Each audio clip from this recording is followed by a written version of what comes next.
एक समय चीन विश्व का सबसे समृद्ध और आत्मनिर्भर देश था। वह स्वयं को मध्य साम्राज्य मानता था और बाहरी देशों से सीमित संपर्क रखता था। परंतु 19वीं सदी में यह स्थिति बदलने लगी। ब्रिटेन को चीन से चाय, रेशम और चीनी मिट्टी की वस्तुएं चाहिए थी, जबकि चीन ब्रिटेन से कुछ नहीं खरीदता था। इस व्यापारिक असंतुलन को दूर करने के लिए ब्रिटेन ने भारत में उगाई गई अफीम को चीन में बेचना शुरू किया।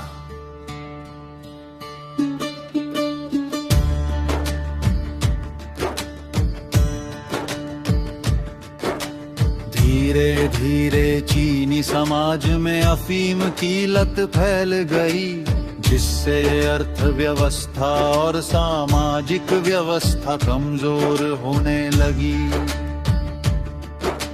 चीन ने इस पर रोक लगाने का प्रयास किया। अधिकारी लिन ज़ेशू ने 1839 में कैंटन में अफीम नष्ट कर दी। इसी घटना से 1839 से 1842 के बीच प्रथम अफीम युद्ध हुआ, जिसमें चीन पराजित हुआ। 1842 की नानकिंग संधि तहत चीन को हांगकांग ब्रिटेन को देना पड़ा 5 बंदरगाह। कैंटन, शंघाई, अमोय, निंगपोर, फूचो खोलने पड़े। भारी क्षतिपूर्ति देनी पड़ी और विदेशी व्यापारियों को विशेष अधिकार मिले। इसके बाद 1843 में बोग की संधि द्वारा ब्रिटेन को सर्वाधिक अनुकूल राष्ट्र का दर्जा मिला। 1844 में अमेरिका की वंदशिया संधि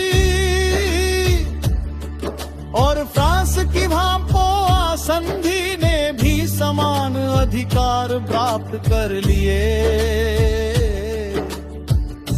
विदेशियों को अतिरिक्त क्षेत्रीय अधिकार मिले और ईसाई मिशनरियों को धर्म प्रचार की स्वतंत्रता दी गई। इससे चीन की संप्रभुता और कमजोर हो गई।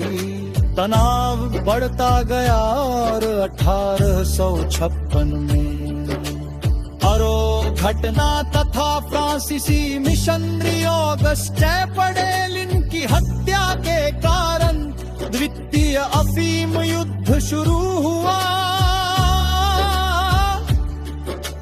जो 1856 से 1860 तक चला। इस युद्ध में ब्रिटेन और फ्रांस ने मिलकर चीन को हराया। 1857 में कैंटन पर कब्जा किया गया और 1858 में तिएनटसिन की संधि हुई, जिसके तहत नए बंदरगाह खोले गए। बीजिंग गए विदेशी दूतावासों को अनुमति मिली और मिशनरियों को स्वतंत्रता दी गई। चीन द्वारा संधि लागू न करने पर युद्ध फिर हुआ और 1860 में बीजिंग पर कब्जा कर समर पैलेस को जला दिया जाए। पेकिंग संधि के तहत अफीम व्यापार को वैध किया गया और चीन को भारी क्षतिपूर्ति देनी पड़ी। इसके बाद 1860 से 1895 के बीच सेल्फ स्ट्रेंथनिंग मूवमेंट शुरू हुआ, जिसमें पश्चिमी तकनीक और उद्योग अपनाने का प्रयास किया गया, पर यह पूर्णतः सफल नहीं रहा। इसी दौरान ब्रिटेन, फ्रांस, रूस, जर्मनी और जापान ने चीन में अपना प्रभाव क्षेत्र स्थापित कर लिए। 1894 से 1895 के बीच चीन जापान युद्ध हुआ, जिसमें चीन की हार हुई। शिमोनोसेकी संधि के तहत चीन को ताइवान को दिया को स्वतंत्र मानना पड़ा और क्षतिपूर्ति देनी पड़ी।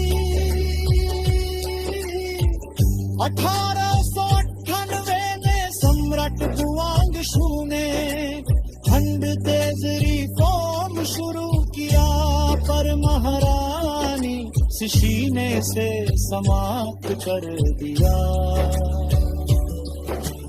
अंततः 1900 में बॉक्सर विद्रोह हुआ, जिसमें विदेशी शक्तियों के विरुद्ध आंदोलन किया गया। 8 राष्ट्र गठबंधन ने इसे कुचल दिया और 1901 के बॉक्सर प्रोटोकॉल के तहत चीन को भारी क्षतिपूर्ति, विदेशी सैनिकों की तैनाती और किलों के विनाश को स्वीकार करना पड़ा। इस प्रकार 1839 से 1901 तक की घटनाओं, अफीम युद्धों, अस्मा संधियों, असफल सुधारों, चीन जापान युद्ध और बॉक्सर विद्रोह ने चीन को एक अर्ध उपनिवेश